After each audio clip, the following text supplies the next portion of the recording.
ہم یہ اعلان کرنا چاہتے ہیں کہ جو زیادتیاں ذات پات کے نام پر ہوئی ہیں ان پر ہمیں شرمندگی ہے۔ اقلیتوں اور خاص کر مسلمانوں کی اقتصادی اور تعلیمی پسماندگی کو نظر انداز کر کے ملک ہرگز ترقی نہیں کر سکتا۔ اگر ہم اندر سے بدلاؤ نہیں لائیں گے تو باہر کیسے بدلاؤ لانے کے قابل ہو سکیں گے؟ اگر باہر بدلاؤ لانا ہے تو ہمیں اپنے سماج میں، اپنے معاشرے میں، ملت کے اندر بدلاؤ لانا ہوگا۔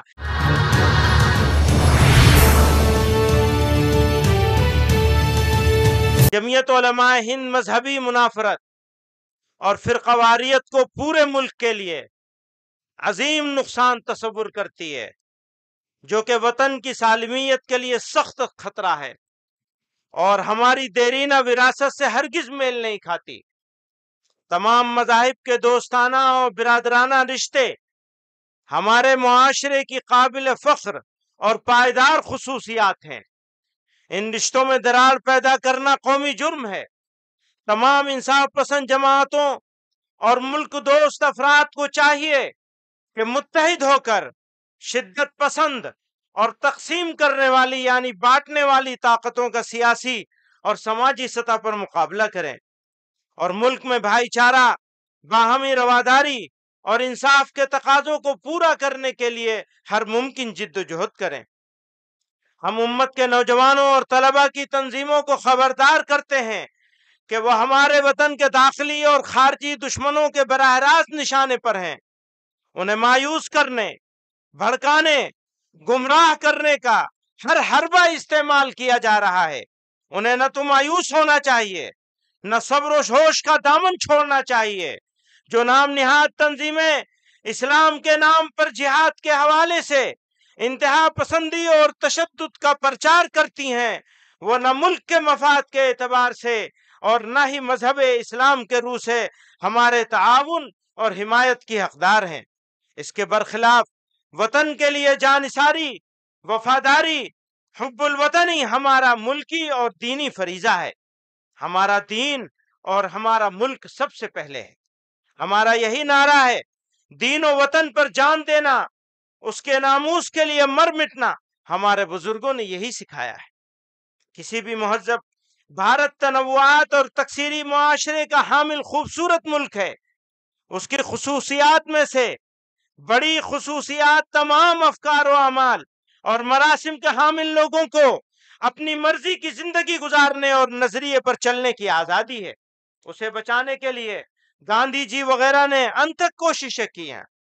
اس سلسلے میں جمعیت علماء ہند اور اس کے اکابر کی سعی و جد و جہد بھی بھارت کے ماضی و حال کی سنہری تاریخ کا ذری عنوان ہے۔ متحدہ قومیت اور ہندو مسلم یکجہتی کا فکر و فلسفہ ان کی عطا کردہ وراثت ہیں۔ اس کے مد مقابل کبھی اسلام، کبھی ہندوتو اور کبھی عیسائیت کے نام پر جس جارحانہ فرقہ واریت کو فروغ دیا جا رہا ہے وہ ہرگز اس ملک کی مٹی اور خوشبو سے میل نہیں کھاتی۔ ہم یہاں یہ واضح کر دینا چاہتے ہیں کہ آر ایس ایس اور بی جے پی سے ہماری کوئی مذہبی یا نسلی عداوت ہرگز نہیں ہے، بلکہ ہمارا اختلاف نظریے پر مبنی ہے۔ ہماری نظر میں بھارت کے سبھی مذہبوں کے ماننے والے، چاہے وہ ہندو ہو یا مسلمان یا پھر سکھ، بودھ، جین، عیسائی، سبھی برابر کے شہری ہیں۔ ہم انسان کے درمیان کوئی فرق نہیں کرتے اور نہ نسلی برتری کو تسلیم کرتے ہیں۔ آر ایس ایس کے سرسنگ چالک کے حالیہ ایسے بیانات جن سے باہمی میل جول اور قومی یکجہتی کی حوصلہ افزائی ہوتی ہے، ہم استقبال کرتے ہیں، ہم ان کا سواگت کرتے ہیں۔ اسلامی تعلیمات کے مطابق دوستی کے لیے بڑھایا جانے والا ہاتھ آگے بڑھ کر مضبوطی سے تھام لینا چاہیے۔ لہذا انہیں اور ان کے ماننے والوں کو گرم جوشی کے ساتھ دعوت دیتے ہیں، آئیے آپسی بھید بھاؤ کو مٹائیں، بغض و عناد، دشمنی کو بھول کر اپنے پیارے وطن کو دنیا کا سب سے ترقی یافتہ، مثالی، پرامن اور سپر پاور ملک بنائیں۔ اسلام کی واضح تعلیمات نسلی مساوات اور نسلی عدم تفریق پر مبنی ہیں۔ اسلام کی واضح تعلیمات مساوات اور نسلی عدم تفریق پر مبنی ہیں۔ لیکن اس کے باوجود مسلمانوں میں پسماندہ برادریوں کا وجود زمینی حقیقت ہے. اس میں کوئی شک نہیں کہ پسماندہ برادریوں کے ساتھ امتیازی سلوک مذہبی، اخلاقی اور انسانی نقطۂ نظر سے قابل مذمت ہے. اجلاس عام کے موقع پر ہم یہ اعلان کرنا چاہتے ہیں، دھیان سے سنیے گا، ہم یہ اعلان کرنا چاہتے ہیں کہ جو زیادتیاں ذات پات کے نام پر ہوئی ہیں ان پر ہمیں شرمندگی ہے، اور ان کو دور کرنے کا ہم عہد کرتے ہیں کہ ہم مسلمانوں میں سماجی، معاشی، تعلیمی ہر زاویے سے مساوات قائم کرنے کی ہر ممکن جد و جہد کریں گے انشاءاللہ. پسماندہ برادریوں کو ترقی دینے کے لیے سرکار نے ابھی حال میں جو بیان دیا ہے اس کے لیے ہم ان کو مبارکباد دیتے ہیں اور امید کرتے ہیں کہ ان کی فلاح و بہبود کے لیے جلد عملی اقدامات کیے جائیں گے. معاشی ابتری، مہنگائی اور بے روزگاری ہمارے ملک کے لیے سب سے بڑا چیلنج ہے.